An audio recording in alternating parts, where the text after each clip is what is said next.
It's an exciting day at HCM Excellence Conference 2019, and I'm so happy to be here with my friend Martin Hayter from EY. Martin is the Global Assurance Leader. Welcome. Yep, no, it's good to be here. Thanks for the invite today, Rachel. It's so nice to see you after all these years. Yep, you missed last year, but it's great to have you back. And I think you've joined us when we first launched our conference. This is going on our 5th year. Yeah, something like that. I think we've, it was about maybe 3 years ago I was here, but we've been winning awards for several years now. So yes. it's great to be here after winning so you many times. You have an incredible team of very dedicated and hard workers, and the work that you're producing and the initiatives that you're involved in are so amazing. Tell me a little bit more. I want our listeners to learn about you and your background.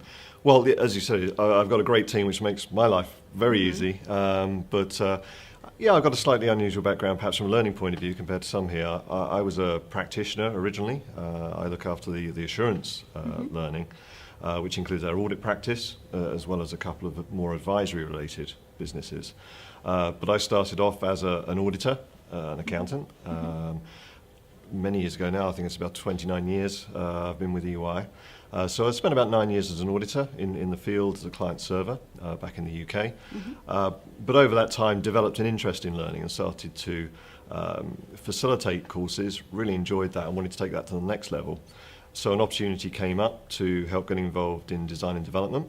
And what originally started as a 2-year secondment turned into about a 7-year secondment, doing a mix of different things, not just learning, but also I spent time on technology, I spent some time on knowledge, and actually spent a few years in an operations role as well, which got me learning more about the business, how we make money, and so on.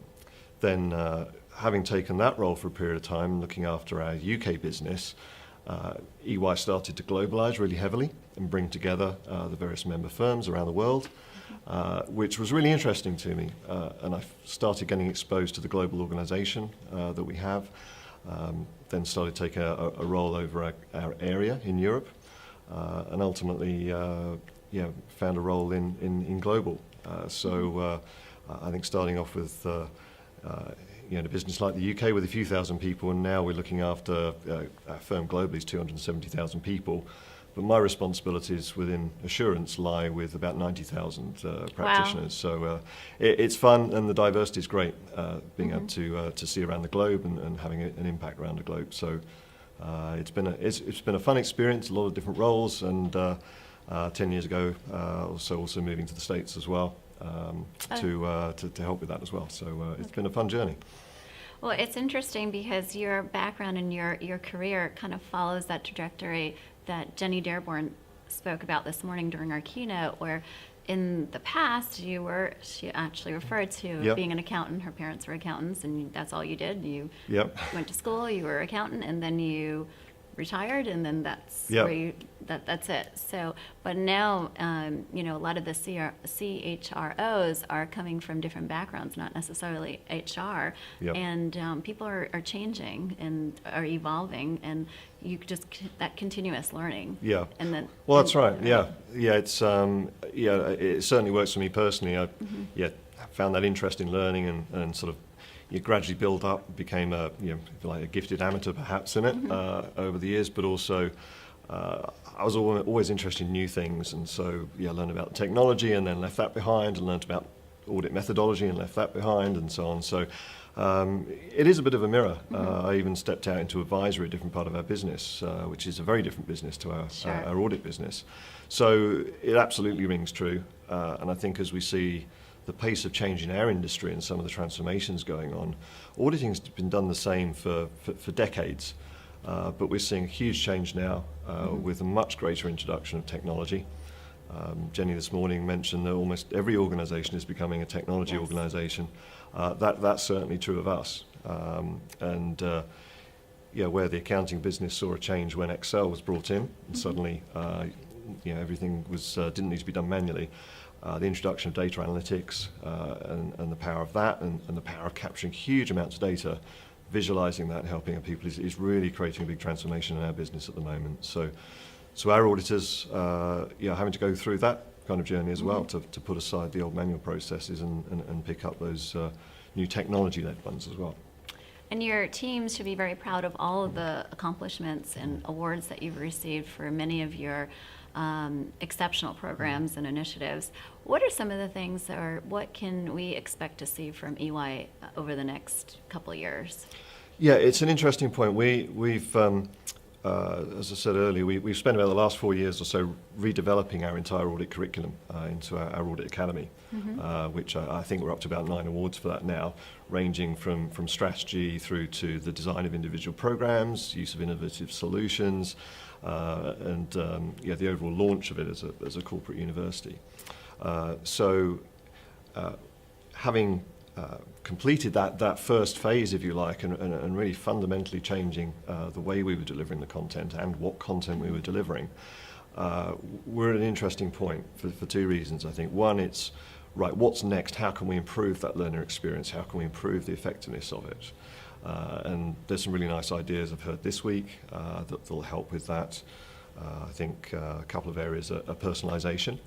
How can we personalise learning in an industry that's heavily regulated, where there are very significant requirements over making sure people have got the right competence, and so how can you give people options in that environment? So something like adaptive learning, for example, could be a good way of doing that, where you can demonstrate the competence, but you can also modify that learning or deliver it in a way that's much more personal to the individual and their previous knowledge and skills. I think another area that we're looking at, I think, is related to that. Again, I said audit's not really changed for decades in many respects, and certainly the talent model for audit hasn't changed really ever. People start off out of college, you train them up as an accountant, they become auditors, they deliver that, become a partner if they're really good and want to do that, and then they retire. Sure. But now we're bringing in a range of different types of people in as well. People with data backgrounds, for example. We're bringing people with non-accounting backgrounds. In fact, I'm a non-accounting background originally. But we're seeing much more of that. Okay. So we've got different types of people coming in, people who may not see that they have a long-term career as an auditor, maybe want to progress at different speeds. So again, how can we provide a more flexible learning support to those people that's different to the one that we have at the moment, but also still meets those regulatory needs and makes sure people are at the right level of competence for the role that they're doing, so that we're delivering to the standards that we're expected to. So I think that personalisation and flexibility is what we've got coming next. And then the third thing I think on the content side is with the introduction of technology and the need for people to learn, unlearn and relearn. How can we embed that more into our learning and support people through that, and really help their agility, help them, help set the right expectations for them as well. I have one more question for you. So sounds like you have a lot going on. Yeah. What kind of resources are you going to need to help you be able to get it all done? Yeah, no, it's a good question. We've got, I don't know if it's an unusual model, but we have a relatively light team that manages the process. We work with a range of vendors to bring in the kind of skills and the kind of technology that we need. So we've got the luxury, if you like, of being able to pick and choose what fits best with us. But I think in addition to that, what we do is we draw people from the practice directly into our team for a period of time. That gives them good experience, absolutely. And you get another perspective. Exactly. It's great development for them. They're working with some of our leaders who are really building out the new technology, building out our methodologies, so they're working with our global experts and learning from them. They're having a great experience working in a global multinational team with people from Mongolia and Thailand and South Africa and the Netherlands and the US and Canada, a huge range of people. But for us, it's great because we're getting very relevant practical experience built into our programs. And also because we deploy that globally, we aim to build a single consistent program globally. We know that that's then going to be relevant in all the different markets around the world that we're going to be deploying in. So we're going to need more of those over the next year than we perhaps have done with some of the big changes we've got going on.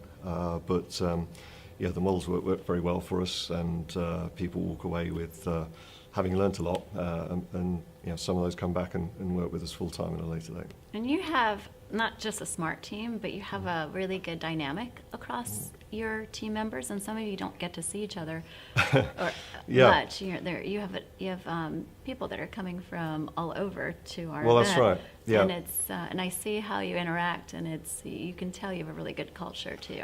Yeah, I've got colleagues here from multiple service lines, so some of whom I've worked with in a previous role as well. But yeah, we work very, very virtually. My team itself is scattered across about 6 different countries, and I think crossing pretty much every time zone from US to Europe to Australia. So it's a challenge, and we don't get together very often, but. I'm glad you were able to connect here. Absolutely. It's been fun being able to bring someone together here. And it's been great having you. Thank you. Thank you for your support, and congratulations on all your wins. No, thank you. Appreciate the support from Brandon Hall Group as well. Thank you.